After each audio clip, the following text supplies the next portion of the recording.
नमस्कार, मैं हूं दीपिका शर्मा और आप देख रहे हैं क्राइम तक। एक ऐसी माफिया क्वीन, एक ऐसी लेडी डॉन जिसने कई लड़कियों की जिंदगियां बर्बाद कर दी, तमाम लड़कियों को इस प्रोस्टिट्यूशन के बिजनेस में भेजा और खुद पैसे कमाए। इस महिला का नाम है सायरा बेगम, जो कि हैदराबाद की रहने वाली है। हैदराबाद में जब उसके माता पिता की मृत्यु हो गई, उसके बाद उसके पास ना कोई नौकरी थी, ना खाने के लिए कुछ बचा था, ना रहने के लिए कोई ज़मीन।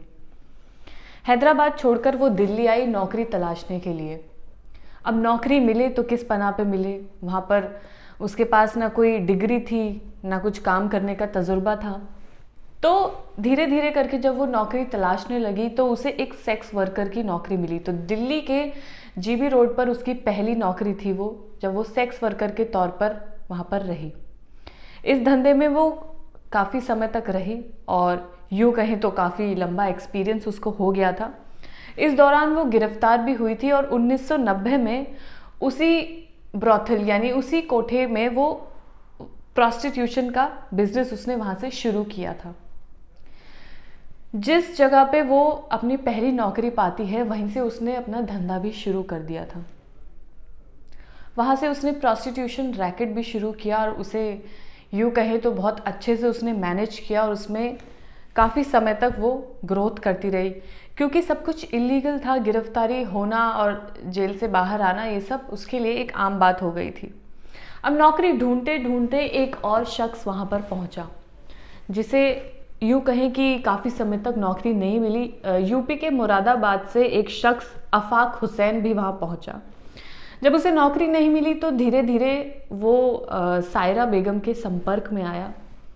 अब क्योंकि सायरा का धंधा तो प्रोस्टिट्यूशन वाला था, सेक्स वर्कर वाला था, तो जाहिर सी बात है अगर उसको नौकरी की तलाश थी आफाक हुसैन को, तो वो उसी में कुछ काम करता। सायरा के पास ये धंधा करते करते इतनी ब्लैक मनी थी, यूँ कहें कि आफाक उसकी मनी, उसके पैसे, उसका रुतबा देखकर वहीं ढेर हो गया था। उसे बस ये दिख रहा था कि उसके पास तो नौकरी है नहीं, तो क्यों ना इस महिला की मदद से नौकरी पाई जाए या पैसे कमाए जाए। उससे पहले जो उसके दिमाग चलाया उसने ये कि उसने ये सारा पैसे देखकर, सायरा की इतना काला धन देखकर कि ज़िंदगी सुकून में कटने वाली है, उसने सायरा बेगम से शादी रचा ली, उसके साथ शादी कर ली। शादी करने के बाद अब इस धंधे में दोनों पति पत्नी साथ उतर गए। दोनों ने सोच लिया कि अब जब धंधा करना ही है, पैसे कमाने ही हैं, तो क्यों ना साथ में काम किया जाए।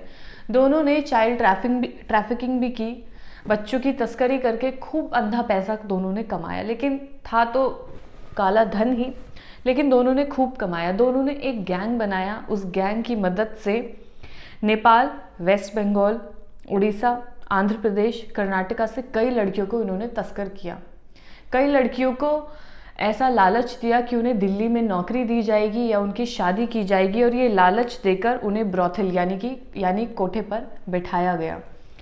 अब क्योंकि उस उम्र में लड़कियां थोड़ी सी यूँ कहीं नासमझ होती है या घर की जिम्मेदारी इतनी होती है, जब उन्हें ये लालच दिया गया कि तुम्हारी शादी करेंगे या तुम्हें नौकरी देंगे, तो ये सोचकर वो आ जाती है। अब जोर ज़बरदस्ती लेकर आया गया या मनाकर लाया गया, वो तो वही जाने, लेकिन इन लोगों से झूठा वादा किया गया। तो इन तमाम देशों से और जगहों से ये लड़कियां बुलाई गई और दोनों ने, जो पति पत्नी हैं, इन दोनों ने मिलकर उन लड़कियों को हार्मोन इंजेक्शन दिया, जिससे उनकी जो एज है वो बड़ी लगने लगे और वो उनके काम आए। वो एज अ सेक्स वर्कर वहाँ पर काम आए और उनका धंधा और काफ़ी चले। ड्रग्स दिया करते थे लड़कियों को, उनके साथ मारपीट की होती थी, उन्हें प्रताड़ित किया जाता था, परेशान किया जाता था, लेकिन उन्हें वहाँ से जाने नहीं दिया जाता था।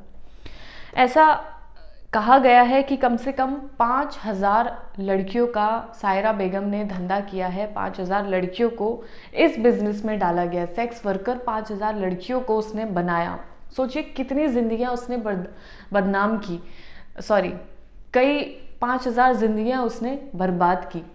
लेकिन इनमें से कई लड़कियां ऐसी भी होती हैं जो यूँ कहीं कि अपनी मर्जी से इस धंधे में आती हैं, लेकिन कुछ लड़कियां वो होती हैं जिन्हें ज़बरदस्ती लाया जाता है। अब जो ज़बरदस्ती लाया गया है, उनकी मदद करने वाला कौन है? क्या वो एक बार जब इस धंधे में चली जाती है, क्या उनके साथ कोई शादी कर पाएगा? क्या उनका भी कोई परिवार बन पाएगा? इस चीज़ की गारंटी कौन लेता है? कोई भी नहीं। तो उनकी ज़िंदगियां बर्बाद सायरा बेगम ने की। 1 से 2 लाख रुपए में वो लड़कियां खरीदती भी थी और बेचती भी थी। अब वो उसका नफ़ा नुकसान जो भी होता था वो इस तरह का धंधा करती थी। अब इन सब के बाद जब 2016 में पुलिस के हाथ ये दोनों लग गए, आफाक और सायरा समेत 6 इनके सहयोगियों को गिरफ्तार पुलिस ने किया। इस कपल के पास कई राज्यों में प्रॉपर्टी भी पाई गई। इनके पास क्योंकि इतना काला धन था इस बिजनेस में, यूँ कहें कि जब एक बार शुरू हो जाता है इंसान तो वो रुके नहीं। ऐसा ही इन लोगों ने किया। ये जो कपल था ये भी नहीं रुका। इनके पास से 4 लग्जरी गाड़ियां बरामद हुई हैं, 9 लाख कैश मिला है और इनके बैंक अकाउंट से करोड़ों रुपए भी पाए गए हैं। अब क्योंकि इस धंधे में पैसे की कोई सीमा नहीं है, अब जब 5000 लड़कियों को वो इस धंधे में रख चुकी थी तो सोचिए उस 5000 को इसने कितने रुपयों से मल्टीप्लाई किया होगा। और यही नतीजा है कि उसके पास करोड़ों की संपत्ति पाई गई, कई गाड़ियाँ पाई गई और तमाम चीज़ें पाई गई। लेकिन पुलिस ने उसे और उसके पति को गिरफ्तार भी किया। लेकिन जिन लोगों की ज़िंदगियां बर्बाद हुई उन्हें तो ठीक नहीं किया जा सकता।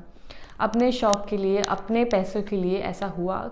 इसमें दोनों ही पहलू हैं, क्योंकि कई लड़कियां, कई महिलाएं ऐसी भी हैं जिनके पास कोई नौकरी नहीं है, जिनके पास कहीं जाने के लिए कोई सर पे छत नहीं है, जो अपनी मर्ज़ी से ये काम करना चाहती हैं। कुछ लोगों के ये शौक़ भी पाए गए हैं, तो उनके लिए कोई यूँ कहें कुछ कहा नहीं जा सकता। लेकिन जिनकी ज़िंदगी इससे ख़राब हुई, जिनके माँ बाप ने उन्हें अपनाने के लिए मना कर दिया, जिनकी कोई शादी नहीं हुई, जिनका कोई परिवार नहीं है, जिनके पास इस काम के अलावा और कोई काम नहीं है, उनके लिए थोड़ा सोचकर अफसोस होता है। इस पर कोई कदम उठाना चाहिए कि कैसे इन लोगों की मदद की जाए, कैसे इन लोगों को बेहतर फील किया जाए। क्योंकि जो उसमें धंधे में अब रह चुके हैं, क्या उनकी ज़िंदगी उससे अलग कुछ है नहीं, तो उनको कैसे बेटर फील किया जाए, उनकी क्या काउंसलिंग की जाए, उन्हें किस तरह का एनवायरनमेंट दिया जाए ताकि वो अपने आप को और अपने आने वाले जो पीढ़ी है उसको ठीक कर पाएँ। तो ये थी सायरा बेगम की कहानी, कैसे उसने 5000 से भी ज़्यादा लड़कियों की तस्करी की, उनको सेक्स वर्कर बनाया, इस धंधे में रखा, उससे पैसे कमाए, कई लग्जरी गाड़ी खरीदी, करोड़ों रुपए अपने अकाउंट में डाले। लेकिन पुलिस ने उसे गिरफ्तार कर लिया। अपने पति के साथ मिलकर उसने ऐसा किया।